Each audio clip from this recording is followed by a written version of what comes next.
You're listening to the Vent Podcast, where we bring you interviews and stories from around the world of wine and spirits. From winemakers and critics to sommeliers and master distillers, we'll explore the people and businesses who are instrumental in shaping the future of today's food and drinks culture. Enjoy the show.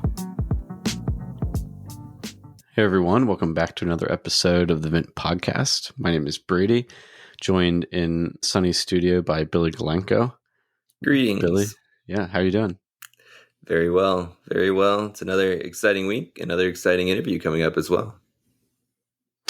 Yeah, this was a great conversation. We'll introduce Carlin here down the line, but it's awesome to be able to talk to someone who is running 4 different wine programs for a really successful hospitality group, and Bobby Stuckey's director of wine. So we'll introduce Carlin later on, but I want to hear what you've been drinking this weekend. Oh, I was just trying to remember all of these things ahead of our podcast. And one of them, actually, I had forgotten about. I had opened a little while back. I'm trying to remember the vintage. I think it was 2016, 2017. We had a Monte Rosso Bedrock Zinfandel recently, which was pretty cool. Mm-hmm. And for those who don't know, like Bedrock, number one, focuses as a company on kind of these older vine vineyards in general. And Monte Rosso is one of actually the oldest ones in Sonoma in terms of Zinfandel. I think their vines were over 120 years old for sure. I'm trying to remember. I don't want to over exaggerate, but they were well over 100 years, which is pretty cool. I had a little bit, and I was actually able to share it with a couple buddies who came by later. And it was cool because one guy is a certified sommelier, had worked in top restaurants in New York. The other guy is a good friend of his who he just kind of like tastes along with us, and he has a really good palate, but he's uninitiated and describes things in a way. And we had a couple of red wines, and he could really tell there was a different depth and like texture, and he was using normal words, and I was like, that's exactly right. Like he could actually tell the old vine wine versus not, which was pretty cool. Nice. Yeah, that is cool. We talked a little bit about old vines on the episode that we recorded today that will come out in a couple of weeks too. And so we should do more content on old vines, especially in California, as old isn't super old, but is really unique to have. Yeah. No, that'll be well, now we just did it live on air. Maybe that'll be one of our topics for our upcoming. Now, once a month, we do a session where it's just Brady and I talking, and we can talk about some regions that are known for their old vines, and maybe talk about some wines that we've had that are old vine. Because my time in Australia, and there's a bunch, and I know you're even in your Santorini trip, which we'll always talk about forever. Had some really old vines as well. So yeah, stay tuned for more old vine chat. Otherwise, speaking of Greece, I had a really good Retsina last weekend. For those who don't know, again, Retsina is one of these wines that was traditionally made with pine resin and potentially also aged in cedar oak chests, or cedar, not oak, obviously cedar wood chests or barrels. Normally the ones I've had tend to be more like really bad. I've heard the stereotype, and I know they give tourists really bad stuff when they go to Greece. So I've been trying to seek out at nicer wine places. But the ones I've had have been more viscous. They've been like thicker dessert ones. This one I had last weekend, I think the ABV was up there, but it was actually light and fresh, and it was very acid driven. And I was surprised. They only gave me a 3-ounce pour, so I think the ABV was higher, but it had a touch more of the amount of like juniper or cedar you would get in like a gin and tonic, kind of more than heavy Retsina. So I was flabbergasted. So good ones do exist. I've been on the search for years, and I've had over 5 now, which is not a ton, but I mean, I've kept going, and everyone's been relatively similar until this. So that was exciting. Big day. The fact that a place exists near you that you can even buy that, poured by the glass is crazy. It just doesn't exist. Well, anytime anywhere else. Anytime I see anything like that poured by the glass, I always get it just to encourage them to keep pouring more weird stuff by the glass. Sure, yeah. Just keep going. You're drinking pine resin wine, and I was just telling you before we started recording that I'm ready for fall so that I can drink red wines above 14% again, because I don't know why I have I'll get out of that really quickly once we get into the fall. I'll be like, I'm tired of this. This is too much. But yeah, I feel like I can't drink Pinot Noir or Cab or Merlot or Zen in the summertime. It's just my body rejects red. I cracked some. Yeah, that's true. Some Lambrusco last weekend. The Sobrara was how you would enunciate it, but Sobrara, that's the lightest style. So that was fun. You can drink Lambrusco all year round. You can put the heavier ones in the winter. These now. So I also have a sparkling Barbera that I will maybe open this weekend. So that'll be, you can get the best of both red and sparkling. I think Cab Franc you can drink in the summertime, especially Virginia Cab Franc. Well, those are Cab Francs tend to be really good chilled as well. Yeah. Especially my mind goes to the Loire Valley. Yours goes to Virginia. That's cool. Whatever floats your boat. But yeah, so let's dive in a little bit about our guest for today. She, like you mentioned, she's a wine director, and you can kind of talk about more of what, I guess, all of the programs she works kind of handles under Bobby Stuckey. But what I guess here, do you want to do the intro, and then I'll kind of elaborate on what I found most interesting? Sure. Yeah. So our interview today is with Carlin Karr. Carlin's the wine director at Frasca Hospitality Group, which is what we had Bobby Stuckey on a few podcast episodes back, who's, his main focus, the focus of the entire group is around hospitality, really high level focus on the experience of the diner, which obviously every restaurant has that, but I think that they ratchet up a couple of notches, take it to a different level. A lot of their food and wine is Italian inspired in different ways, different regions. We talked about Friuli.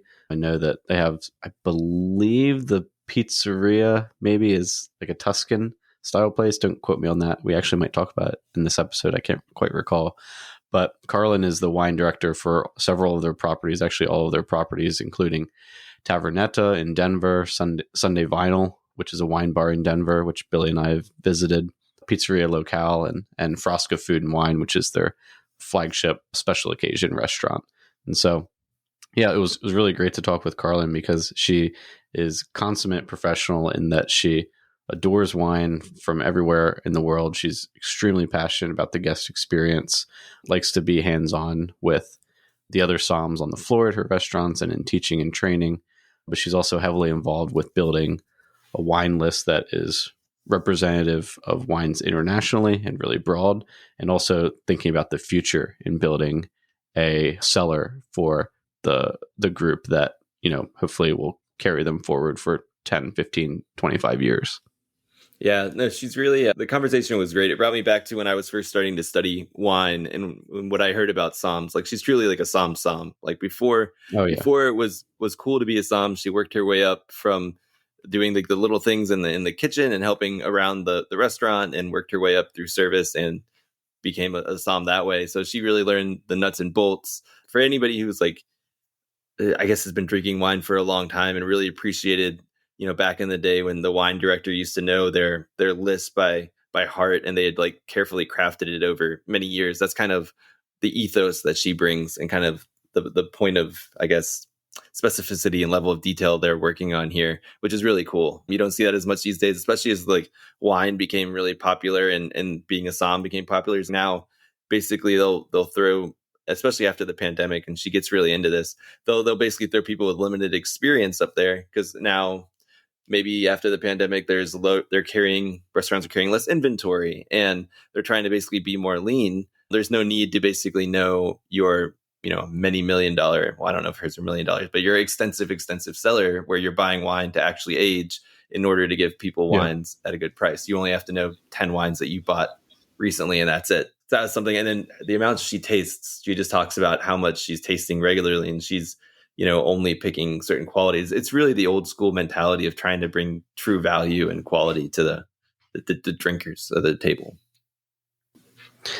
Yeah, I think, we've interviewed a fair amount of somms now, and I think you'd be really hard pressed to find someone who is more dedicated to, like you said, the tradition of that role and that position and what it holds in a restaurant, and just dedicated to wine in general and good wine. So yeah, really, really happy to have Carlin on today. She, as Billy said, is a somm, and I think our listeners will enjoy hearing her perspective on purchasing for the future, on satisfying the guest experience and exceeding those expectations. So enjoy our interview with Carlin Karr.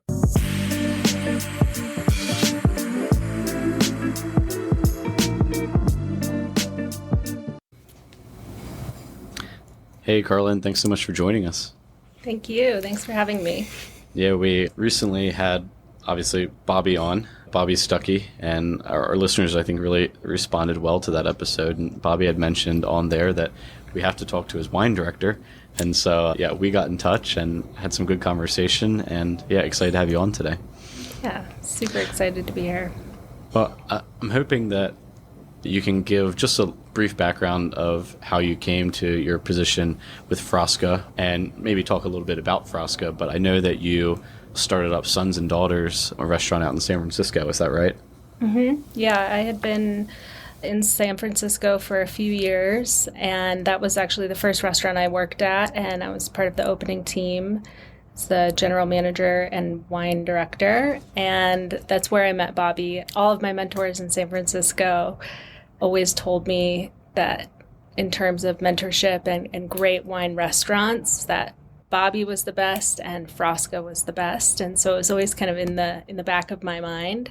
I went to school at CU in Boulder, but I never thought that I would move back until kind of this ongoing conversation of Frasca was really happening. And then I had the opportunity to meet Bobby. He was selling Scarpetta in the market in San Francisco, and I came to Sons and Daughters, and we really hit it off. And shortly after that, they were in a rare moment at Frasca when they were in need of a floor sommelier, and I jumped at the opportunity. So I moved back to Boulder in 2012 and filled that sommelier position, and I've been here since. So when you think about the culture at Frasca, what's that kind of one thing that every night the team knows we have to get this right, and there's no excuse, there could never be an excuse why we get this wrong? What's that one thing that's held up kind of prominent above everything else?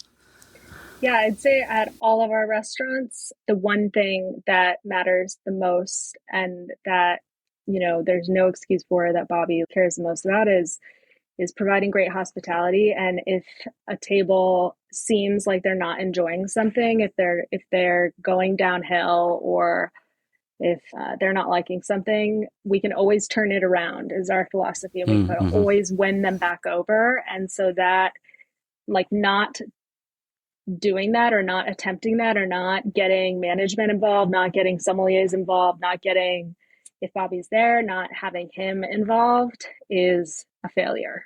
So we believe that we can always make it right in the moment with a guest if they're not enjoying their experience, rather than having them leave and have had a negative experience. Yeah. What is an example of that? Is somebody just, I don't like this food, or is their wine corked, or is it something you guys don't even do and it turns out they're like, it's their problem, but you still have to be nice? Well, like Bobby's example always could be like, because we're at Frasca, we're, 40 minutes outside of Denver. And if they're coming from like South Denver and they go through traffic and they come in kind of angry, and they're not, but it has nothing to do with what we did, but we already have to win them over extra because they're in a bad mood. No one likes sitting in traffic, and they, have to drive back home. And so we're already in an uphill battle, and being a special occasion restaurant and being so expensive, expectations are so high. And so if they have one disappointing thing, if we maybe take the wrong glass of wine, or if they don't love a dish, making sure we get them a different dish right away. And of course, comping it, addressing it, acknowledging it is really important. And then any kind of other touches and layers that we can add to the experience that the guest isn't expecting is really important to us also. Yeah, in my role here, deal a lot directly with investors and have had, one-to-one kind of specialty sales experience in the past. And the thing that I always really liked about those kinds of roles is exactly what you mentioned, that kind of taking something that is not good and having the opportunity to turn it around. And for me, that's always feels more rewarding when you can take someone from, they're in a really bad place to you blew their mind and their expectations. That's really awesome. It's cool to have a culture that can do that consistently. Yeah. Yeah. Yeah. And so outside of just sort of the philosophy and mission of Frasca, when you came on, what was the state of the wine program? I'm sure, there were awesome wines on the list, but what was going on at that time? This was what, 8-9 years ago? How long? It was 11 years ago. 11? Okay. Yeah.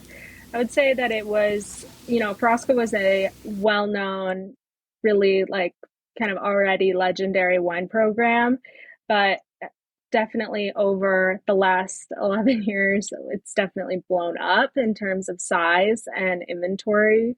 I maybe have a spending problem, but Bobby encourages it. And so we've just expanded the wine list big time and really expanded like our cellar, our things that are not on the wine list, but that we're kind of building a back stock of wine to age and then put on the wine list later. So that's been my overall impact, and really expanding Nebbiolo and Sangiovese, white Burgundy, just going deeper on everything, deeper on Burgundy in general. And, wine regions like Etna, for example, kind of weren't really a thing in terms of the scale that they are now. And so those have just been a natural evolution of expansion. How unique is it, and how special does it feel to be at a place where you have the ability to, one, buy wine, sounds like in such volume and with such breadth, but also to have a back stock and to hold back wine? Because maybe not many diners think about it, but it's very rare for a restaurant to have a substantial, cellar for aging, right? And yeah. So can you just talk about like how unique that is? What kind of opportunities does that afford?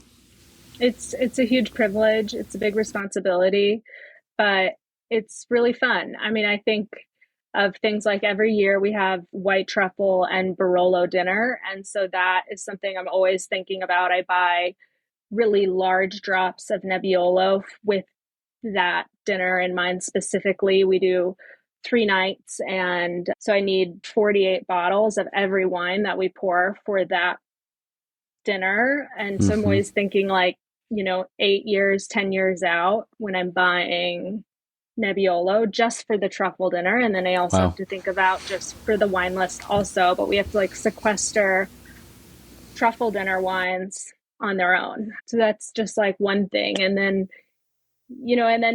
Burgundy, it's kind of awesome that we have a lot of Burgundy by the case that now we only get a few bottles of allocated to us. And so buying in a kind of aggressive manner felt really kind of garish in the moment, but now it's really awesome to have a backstock, especially with all these short vintages of the classic wine regions of the world. Yeah, that makes sense. And I don't think people think about the value that you're able to provide them as well. With, if you were to acquire these back vintage wines on the secondary market now, you would be paying an arm and a leg and then having to mark that up. But you're able to kind of pass a little bit of that on to the consumer because you've done the expensive part of just aging the wine on your own. Yeah, and we generally price the wines at what we paid for, more or less, with the exception of like when we have big verticals, it always looks a little weird when the current release is, way more expensive, but there's so much value there. And especially like Barolo, it's so inexpensive. 10 years ago, it was like it maxed out at $50 a bottle wholesale. Nothing was more than that. So there's so much value there. What do you think we're going to be saying the same thing about in 10 years? Do you think something like some of the Cornelius and Etnas or stuff like that, will we be commenting the same way? Or like, where do you think we'll be? I think there's a lot of Etna producers that are like making serious wines that are highly ageable. But I think also like Sangiovese, I think Sangiovese has been overlooked by a lot of people for a long time. And I think there's so much value there also, but they're serious wines. Di Classico in particular, I think, everyone loves Pergola Torte and collects it and trades it. And, on the secondary market, it's so expensive, but there's other wines from like across the street from Pergola Torte that are equally, if not more compelling, in my opinion, and cost way less. So I think that there's a lot there, but also I think Etna's a obvious, really exciting wine region. I'll let Brady hop in, but do you think that Chianti Classico, just because of the stigma of the name Chianti and everybody thinking of it as a cheaper bulk thing, has kind of lost a little bit of shine with like mainstream consumers compared to like Brunello or like Super Tuscans, and now it's kind of like regaining some of its stature. Yeah, I think there's a lot that's gone wrong in the history of Chianti Classico that has really done damage to the region and the brand of Chianti Classico. In general, I think that a lot of the wines have been really underpriced for a long time, and it hasn't really served the wine region as a whole. But I think that the worst problem of Chianti Classico over the last, 50 years has been the uh, lack of restrictions on cepage. So the fact that international varieties have been so widespread and used in the blend has made it really hard to define terroir and typicity for the region, and it's made it less compelling from a wine nerd or sommelier perspective versus Montalcino and just the great wine regions of the world. It's not about a single grape in a single place and the hand of the winemaker. I think that that is what makes all great wines seriously compelling. And having international varieties as part of the blend really harmed Chianti Classico. They're finally getting away from that with the UGA system. And, Gran Selezione now does not allow international varieties moving forward, which is like a huge win for the region. So now it's all about Sangiovese. But that, I think, personally, is why Chianti Classico really hasn't caught on with so many people. I think it's just not you can't compare wines from producers and site. Yeah, that's interesting. Does that, in terms of the short term, as I assume, will there be more Sangiovese even coming online locally in vineyards there? And does that affect the short-term production, or how were those other varieties coming in? Yeah, basically because of this change in wine law right now in Chianti Classico, everyone's ripping out their Bordeaux varieties, which I think is like godsend. I'm so happy about it. I love Sassicaia. I love Ornellaia, but that's like a totally different wine from a totally different place. And it's not, Chianti Classico should be about Sangiovese. Yeah. So maybe can you share a little bit about what sourcing for on-premise like restaurant sales is? What's kind of are you tasting wine every week and buying every week? Does this happen kind of in quarter by quarter, or sort of what's the cycle of how you buy for the restaurant and I guess across your restaurants?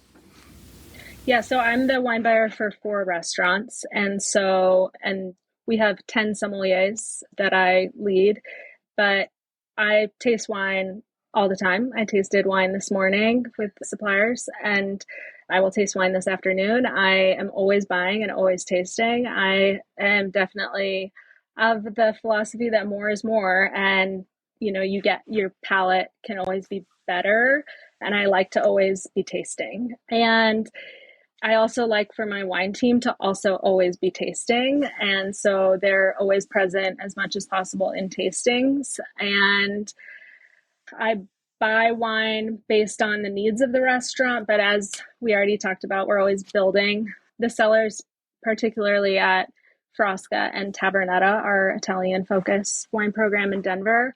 But I basically taste anywhere from, 10 wines to 500 wines a week. I say no to basically nobody and taste as often as possible. We can't buy gray market wine in our state of Colorado, so I buy only from suppliers through, distributors and importers in Colorado. Yeah, that's interesting. What sorts of challenges does that structure pose that are maybe unique to, I don't know, maybe a restaurant in San Francisco, LA, or New York, or on one of the coasts or something? Yeah. It makes it difficult to build a list that is deep in age. You can't, and the rarities, it's hard to have a lot of, Bartolo Mascarello, Rinaldi, stuff like that. You only can get through the supplier of those wines. What that means is that I have to be great at forming great relationships with all suppliers, and you have to play the game. You have to, buy everything that you have to buy in order to get allocations of everything. Sure. Yeah. No special favors just because of your restaurant group, huh? No, unfortunately, that's not the way it works. Yeah. Yeah. I Yeah. wish it was. You said that a lot of the wines that you're offering on your list are, you try and be, as competitive to what you acquired the wine for your guests as possible. How does the beverage program in general, and I'm sure it kind of probably changes location by location, like concept by concept, depending on the restaurant, but how does your beverage program contribute to the overall profitability of the business and like of each of the restaurants? It's major. Yeah. It's a huge part of the overall sales of the restaurants. And we're a very financially savvy restaurant group, and we look at profit and loss statements every month. We run financials very diligently. We operate on a very diligent budget. And yeah, the beverage department is very important. I also oversee the bar programs. And so the bar programs, I think, are a little bit more compelling in terms of profitability. You can only charge so much on a bottle of wine before people really notice. And we have a very, I think, very fair markup on our bottle sales. But yeah, it's that's how the lights stay on. Sure. Yeah. When you're buying, I guess, a lot from traditional channels and distributors, and you're forced to buy some of the, like, I don't want to say like the lesser wines to get to the the certain highly allocated wines. How do you typically integrate that into a program? Knowing, is it just by the glass only, or do you have like tastings where you can progress people through, the IGT up until the really special stuff? How do you handle those? Well, I think it's, when writing a wine list or running a program, I operate under the philosophy of having what I call a ladder, and making sure that our ladder on the price on the wine list is really fleshed out so that there's something for everyone. No matter what the restaurant is or the occasion of the restaurant, we want to have a really comfortable price point for everything. So we need to have a bottle of wine at $40 all the way up to $4,000, and everything in between at every style for every person. We don't want anyone to feel uncomfortable that we don't have that Napa Cab style, fleshy, full-bodied, rich wine at that $40 price point, but then also the $150 and whatnot.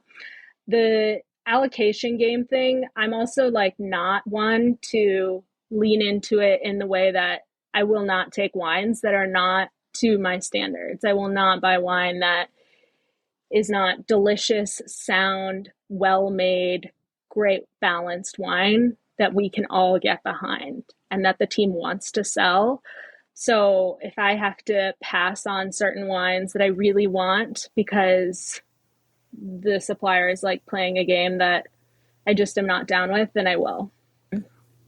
And I also think that producers need to know that their wines are being leveraged with like swill, if that's the scenario. And I'm not, I've reached out to them in the past to let them know, because it's kind of BS when that's the scenario, if there's one crown jewel of the book that's being leveraged against a bunch of liquor products. That's not right.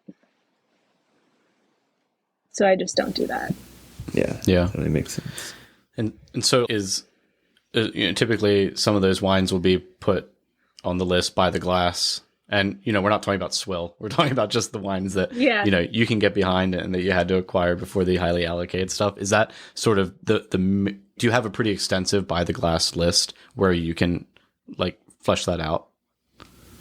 Yeah. I mean, I like the by the glass list to honestly be like what makes most sense with the food at the time that is compelling. Mm-hmm. I think I look at a by the glass list the first thing before I look at the menu of every restaurant I go to. I think the by the glass list like says everything about a restaurant. I think it says everything about the wine buyer. I think it says it's like the snapshot of the whole picture to me, because it's like the effort put in by the wine director. It's, do they care or not? The pricing structure, you can tell like if they're like making all the money on buy the glass, or if they're like providing value to guests. If there's like really interesting, great wines by the glass that you honestly want to drink and you're like, wow, that's awesome. They have, Premier Cruise Chablis at a great price point by the glass, or they have, great compelling Etna Bianco by the glass. Cool. I want to drink that. But if it's all like super obscure and it doesn't like, no one knows what it is, that's also not really providing a whole lot of hospitality to the average guest. If it's so nerdy, that's more about the wine director than it is about the people dining in the restaurant. And it's also not good to the staff. It's like then that makes it so hard for servers who have to explain every single thing to every single person. It's, what is the goal here? So I think that the buy the glass list is the ultimate reflection of what's going on in the restaurant. So I make sure to put a lot of effort into the buy the glass list. I completely agree. I didn't think about if it's too complex that's also bad, because since we work in wine, I would appreciate that, but I think that's a valuable insight. You might appreciate this. I don't think I told Brady this yet either. I live in Los Angeles, and we were at it's a wine bar that has both kind of, it's low intervention wines, but they lean, it can be anything from kind of traditionally made low intervention to full on natty. And I ended up getting, so their wines typically range from 13 to 17 by the glass, but and I'm just looking at it, and I was kind of surprised because they had a Piquette from Northern California that was $17 by the glass. And I'm like, still unbothered by the fact that somebody could be re-fermenting grape skins with anything and then charging 17 by the glass. But then they had a Chenin. I wasn't as familiar with the producer, but from South Africa. And it's one of those places where you can taste before you get them. And I tried it, and it was a quality, well-made wine from South Africa. And I was like, I'm going to spend $11 on this because I don't know why that one was $11 rather than a Piquette that's grape skins for 17. I was like, I don't know. It's a place I like, and I was still like, that kind of not ruined my experience, but I left after the one glass today. I was like, I just can't handle this today. Yeah, totally. Yeah, I'm with you on Piquette, by the way. Not for me. $85 a bottle, no good for you guys. Well, I don't mind Piquettes. I just think, come on, guys, you are clearly targeting the hipster who's coming in and trying something alternative and making them pay more for this. Then you should be promoting this well-made South African wine that the producer probably worked really hard to do. Instead, it's the other guys just, I'll throw these in and make a little extra bucks, which I'm sure they worked hard on their Piquette too. But I don't know. That's just a rant that I've had in me. So yeah. When we talked on sort of our intro call, we talked about we talked about a ton of wines. I had a notepad where I wrote down all of the different producers, both domestically and internationally, as well as just varieties that you were interested in. We'd love to talk with you about some of what you have been focused mostly on, which it sounds like a little bit of Chianti or Sangiovese, probably from all over the place, right? Mm-hmm. But you also mentioned Pinot Noir and domestically here, Oregon wines. Billy and I got to travel and taste in Oregon together last year, I believe it was. And so, yeah, we'd love to dive in there. Let's start. What are maybe the producers or varieties that standing out to you? And we can go domestically and then internationally, or we can go Europe and rest of the world. But yeah, would love to hear some of the things that are on your mind right now. Yeah, domestically, I love like the kind of old school classics, which I guess is kind of a very typical thing to say, but I also love like Zinfandel. I love old school style Zinfandels. I love like Limerick Lane, and I love Ridge, of course. I think Ridge is America's greatest winery for so many reasons. I've had so many great moments with old Ridge Zinfandel and even like old Ridge Chardonnay, and Montebello is, of course, so iconic and incredible. And it's such a special place. It's just really amazing. But I also love like Diamond Creek and Dunn. I love Coruscant. I love Dalavala. Those are like my go-to California Cabernets. I love Oregon Pinot Noir. I love, Irie, Cristom. I love Lingua Franca. Antica Terra, I'm a supporter of for sure. And I don't know if you read the recent New York Times article about Antica Terra. Maggie Harrison's just a crazy kind of phenom, and I love her philosophy. And I just think like the wine world needs more avant-garde people like her who are diligent and focused and make great wine. And I also love Walter Scott. I love their Chardonnays. Yeah. It's kind of my Oregon faves. Yeah. Nate Reddy also. I mean, he's a wild and makes wild wines, but he was the original wine director of Frasca. I don't know if you know that, but oh wow, interesting. Oh, cool. He used to be disciplined in a different way and had a different palate than I think it has transitioned to now. But I think his passion is just undeniable, and he's, you know, affected so many people around him in terms of farming, and I'm behind him in terms of his ethos. Yeah. I like are these wines that you collect and drink a lot of kind of on your own? And how big are you into kind of buying, storing, drinking wine when you're not in your, you know, work context? Because I know you're drinking a lot of wine at work anyways. Does it, you know, is that something that carries over? Yeah, so I have a locker, like an offsite storage facility that I buy wine that I maybe will, like, my thought is like I will sell half, drink half, depending on my return on investment. And that is almost exclusively Burgundy. And then, and I you know, it's like everything from, it's mostly all red Burgundy, Dujac and Angeville and DRC and stuff like that. And then, so it's not very exciting to talk about. It's just kind of red Burgundy. Yeah. But you know, it's an investment. And then I also just throw in there if I really love something and I want to age it. So stuff like Northern Rhone Syrah, like Great Northern Rhone Syrah, and like Chateau Simon, I'll buy like a mixed case of Rouge, Red, and Rosé, and Ovette. Have you had that from the South? No. It's super good. It's Kermit Lynch producer, makes really compelling red wines in particular. And then, of course, Italian wine. But like my everyday drinking wine is definitely stuff that I mostly am selling. So it's mostly Italian wines. And I also drink like a ton of Gruner Veltliner and a ton of Riesling, of course, because I'm a sommelier, and Chablis, and like just high acid whites and champagne. Yeah. Who are some of your favorite Gruner producers?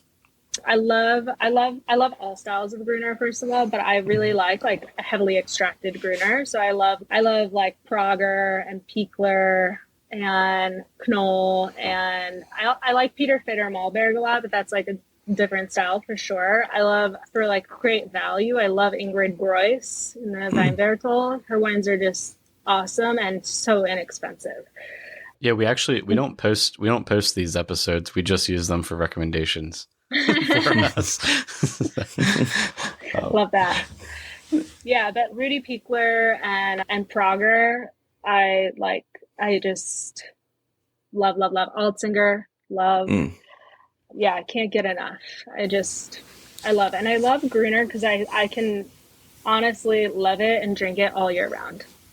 Yeah. It's not like a seasonal wine. It feels good and feels right to me all year. And I love it. That makes sense. I mean, staying in Austria there, I even think like some of the Zweigelts and some Blaufränkisch, like lighter expressions, are also almost all season too. Just because of their acid, you could almost have that with at a barbecue and not be like overwhelmed. I just love Austrian wine, so I just wanted to hear you talk about it a little bit more. Cool. Yeah, me too. And some of the like Styria Sauvignon Blanc, so great and really compelling. Yeah, I love like Moritz, Blaufränkisch. Those wines are serious, and the Cru vineyards of those are really, really good. They're expensive, but really good. And now, I don't mean to put you on the spot here, but Billy, I don't know if Billy, you know this, but I sent Carlin some Virginia wines because she said that she had never had Virginia wines before. Did you get a chance to try any of the wines I sent? I haven't yet, but I'm Oh really my excited goodness. to try that. I know I was like, God, I have to do that before, but I just got down to the wire and I didn't want to, I want to thoughtfully taste them and have Yeah, you a gotta good mix it moment with into one of them. those weeks. Mix it into one of those weeks where you only taste 10 wines. Give it the amount of attention. Yeah, But totally. that's cool. Oh, good. I Where look forward to it though. so Thank you. yeah, that's all good. Yeah, that's where if we could get a section of Virginia wines on the Frasca list because of our podcast, that would be huge for me. I don't know how huge it would be for Billy, but that would be huge for me. And I'm the one from Virginia. He's not. But yeah, Brady's secretly paid by the Virginia Wine Society, Wine if it Alliance. exists. Yeah. I had where one question. we Yeah, hold Go on, ahead. Brady. Well, not hold on. Actually, I don't know why I would say hold on. This is a complete non sequitur. But I've always kind of wondered, because I feel like people always skip steps in their journey. What is the typical journey to wine director? Like, if you start working are you like, I've heard of like dishwashers, I've heard server. Do you typically go that, the sommelier, and then work your way up? And then I feel like a lot of my friends in New York who were sommeliers, and it sounds like where you are too, a lot of it was like working in the cellar and keeping track and kind of like, being kind of that cellar rat. I feel like that's kind of being lost some in some places these days without big cellars. Yeah. Can you talk? Yeah. It's so different than it was even before COVID. I think that like the our culture has just changed so much in terms of patience and the understanding of the value of experience.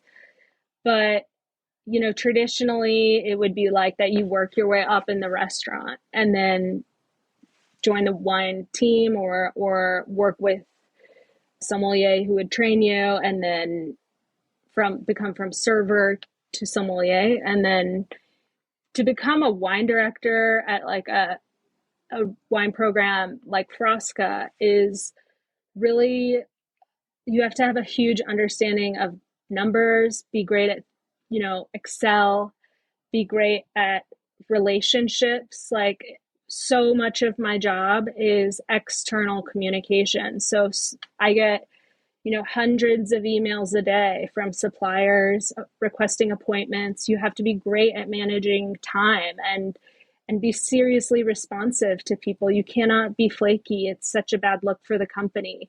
You have to be great at managing your time outside of service and understanding that it's a huge position, that it requires a lot more time than being a server. It's not just clocking in and clocking out.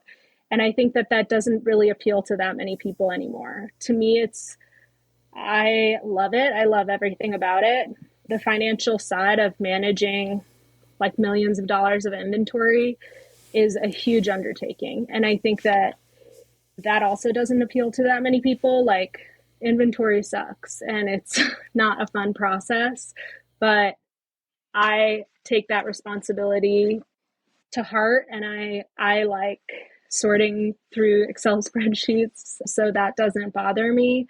But and I like making the business money. I think that that's a really rewarding process.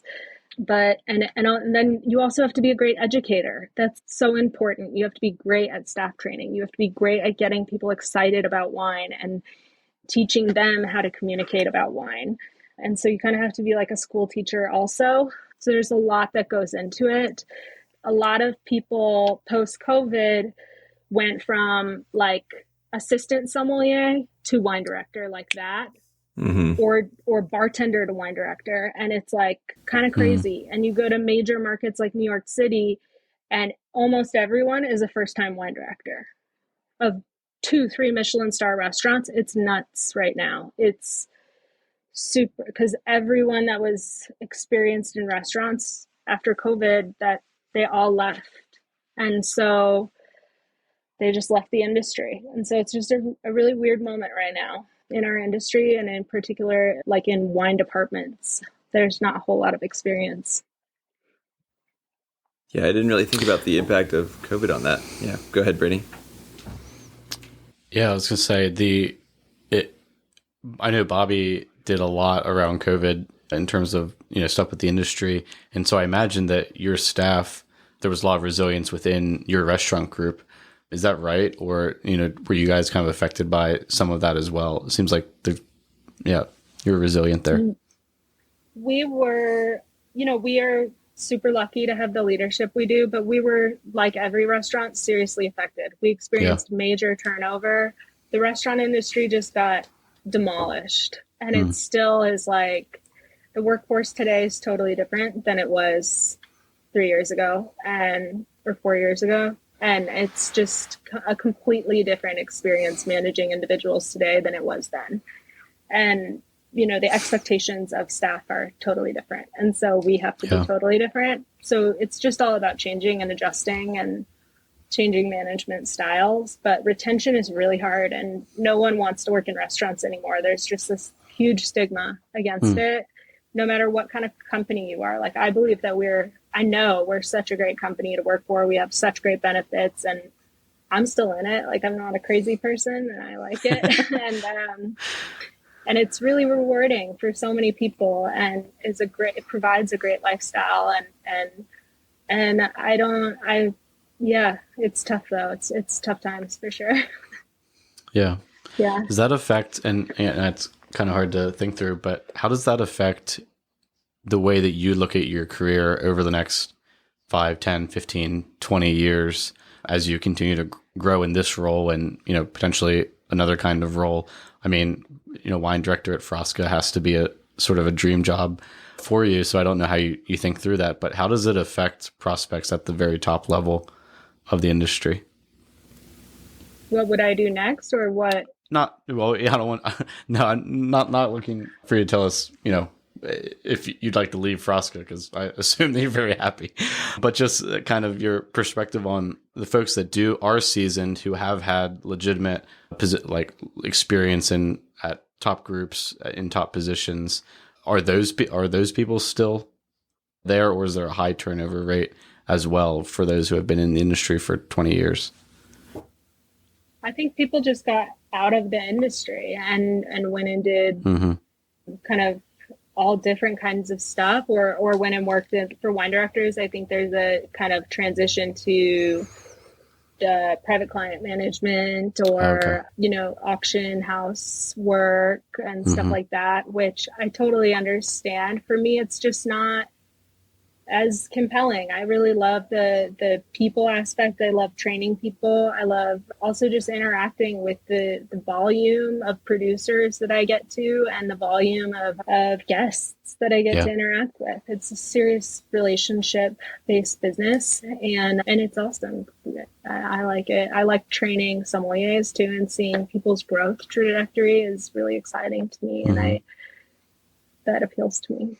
Well, I'm sure our listeners can tell just by the way that you've talked about your role and about the industry that you're obviously extremely sharp in terms of the way that you've honed your craft. And I just wanted to call out that you've been Food and Wine Magazine 2018 Sommelier of the Year. You're Forbes 30 Under 30, Wine Enthusiast 40 Under 40. You've had a ton of success, have a dream role. What are, in terms of when you look at your skill set and you look at your career, what are you really focusing on right now that you say, I want to, dig deeper into this skill set or focus on this particular area of learning? What's your main focus right now, career-wise? I think I can always be a better manager. I can always be a better leader. And so that is something I'm always working on. I'm always working on growing my team and investing in my team. I think that, to me, that's the best sign of success at this point, is not like growing myself so much as growing my sommelier team. I want them to reach their personal and professional goals. And so I want to spend my time helping them do that. And just being as open and honest with feedback that I can for them. Yeah. And, being in the way that Bobby has been so amazing to me and grown me so much, I would like to do that for the 10 sommeliers that I manage. Makes sense, especially as you described in this environment. That's kind of what's maybe missing at some other places.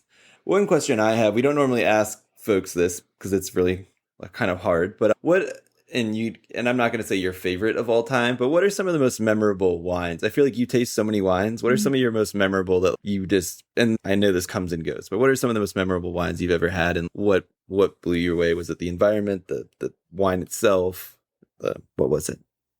Gosh. It doesn't have to be the top. Yeah, it could just be any random wines. And everybody like has a problem picking the number one. Yeah. Gosh. Well, when in 2014 I got the first time Daniel Jonas did this La Pole scholarship trip. I was on the first round of that. And so we went on the last night of the trip. We went to Tour d'Argent in Paris, and we had there was like 6 of us, and there was a crazy budget for dinner for ordering wines. It was like 20,000 euros. And nice. If you know the restaurant, it's the biggest seller in Europe. And we did a horizontal of wines made by Henri Jaillet. And so that was pretty incredible, all from the 90s. And the table next to us was like, what's going on over there? And they started sending wine over. And that night I tasted, I think, like all the most epic wines I'd had at that point in my life. Had 1973 Cristal Rosé and so many things that were, I forget what vintage, maybe like 90 Chateau Rayas.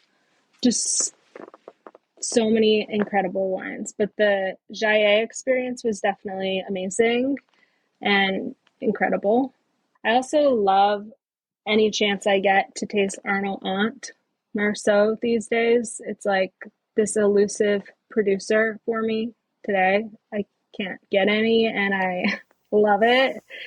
So any Ant, it just gives me, it's like, to me, perfect white Burgundy. It has this extreme reduction that I really, really love. And yeah, like every Ant that I've had recently has been lights out amazing. And Haut-Brion is also a wine that I love. And like early 90s Haut-Brion is an 85 Haut-Brion, an 82 Haut-Brion I've had a number of times, and it's just, to me, the most compelling wine from Bordeaux. And Haut-Brion Blanc is also really cool and really special, and I love that wine also. Nice. You really covered the gamut there. Those are some great... Yeah. I know, I kind of went for it. Sorry. Carlin's top 300 wines. I know, it's so hard to choose one because you're like, had so many great moments with wine. No, this is what I was hoping for. I didn't want to limit you just to a couple, because then you end up getting nothing or just one. So, yeah. I always get excited when you have a $40, $30 wine, and it just like completely resets your like conception of amazing wine. I had something like that recently. It was like a California Central Coast Grenache, and it just completely reset my mind in terms of how I thought quality and price point, and like even just producers were kind of spread out on a continuum. Wow. Those are always cool experiences. It was the farm in West Side Paso, near York Mountain. And I don't know, they do 85 cases of this Grenache. And it just, I don't usually keep bottles of, $30 wine afterwards, but it's not $30. I think it's probably $60. But yeah, it was just completely I was like, I can't imagine how a wine could taste better. So those are always cool experiences. So cool.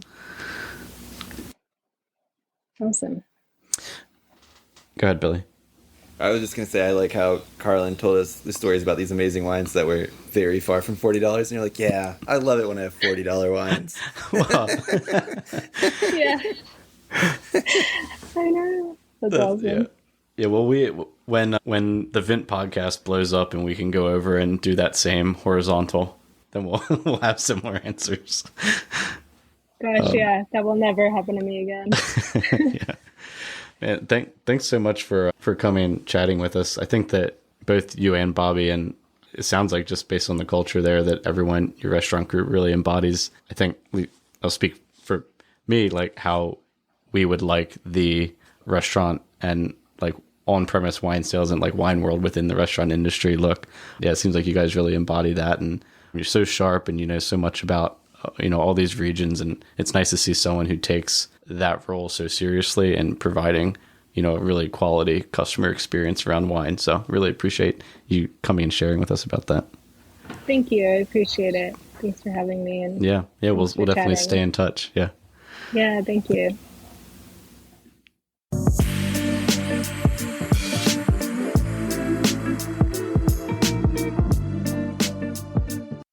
All right, that was our interview with Carlin Karr. I hope everybody enjoyed it. I love the old school wine director getting in the weeds, building a cellar from the ground up and maintaining it over time. It's really cool to see the old school Somm way of life still alive and kicking and really resulting in offering guests the best wine and experience possible. So I hope everybody enjoyed that. We'll be back with another exciting interview next week. Next week will be another author. Get ready for that. But until then, have a great rest of your week. Cheers. To check out our current offerings and to sign up for the Vint platform, find us at www.vint.co. That's www.vint.co. For questions, comments, or feedback on the Vint podcast, please email us at support@vint.co. Vint and VV Markets are offering securities pursuant to Regulation A. Our offering circular as amended can be found on the SEC website. Past performance is no guarantee of future results. Investments such as those on the Vint platform are speculative and involve substantial risks to consider before investing. We may provide communication that may contain certain forward-looking statements that are subject to various risks and uncertainties. Information provided in any communications, including this podcast, is not legal, business, or tax advice. All prospective investors should consult a legal, tax, or business advisor concerning the subject matter of any communications and any offering.